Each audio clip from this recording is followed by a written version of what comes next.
नमस्कार सांग माने मो चैनल को स्वागत जनाऊँगी। आज आम बनइबा माछ बेसर बा माछ तरकारी। यह भात सहित आपण मैंने ट्राए करें। माछ को भलसे धोईनी से लुण हलदी लेंबू दे भलसे मो हाथ में भलसे गोल नहीं रेस्ट करने को छाड़ी देइछि।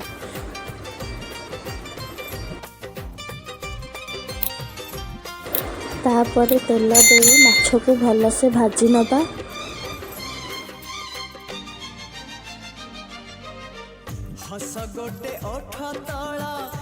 माछ भाजी होला पर गोटे गोटे करी आरपट साइड को उल्टे नबा।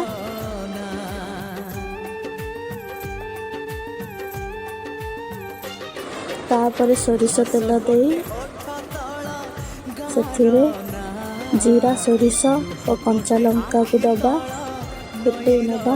तापर भृषंग पत्र दे से कटा हो रखि पियाज को दबा भलसे भाजी नबा।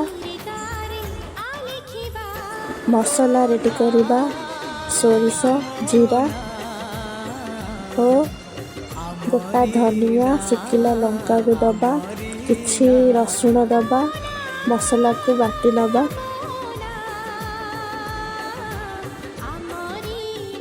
पियाज भलसे भाजी हो गला पर से टमाटो को दबा लुण टिके दबा भलसे भाजी नबा। बाटिकी रखिथिबा बेसर को एठी दबा आउ भलसे गोळेई नबा। हलदी पाउडर आउ लंका पाउडर दबा पुणी थरे भलसे गोळेई नबा। आंबुल दुईटा दे भलसे गोळेई नबा। ढांकुणी को घोड़ेई दबा। ढांकुणी बाहर करी पुणी थरे भलसे गोळेई नबा। देखंतु आमर मसला पूरा कसी होई सारिलाणी। पुणी पानी दे दबा। देखंतु पानी आमर एठी बेसर पानी पूरा फुटिकी रेडी हो गलानी मसला। सेथिरे गोटे गोटे माछ पकेई नेबा भाजिकी रखिथिबा माछ को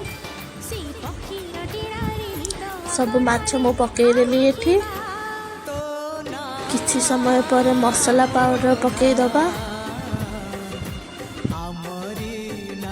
किछि कस्तूरी मेथी को दबा आउ धनिया पत्र को दबा जहा द्वारा कि माछर टेस्ट आउ टिके भल लागिबो। आमर एठी माछ तरकारी रेडी। आपण माने ट्राई कर।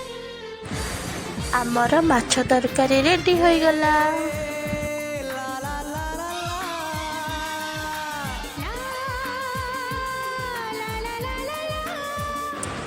तरकारी को आमे गोटे गिनारे सजेई नबा जहा द्वारा कि बहुत भल देखा जिवो।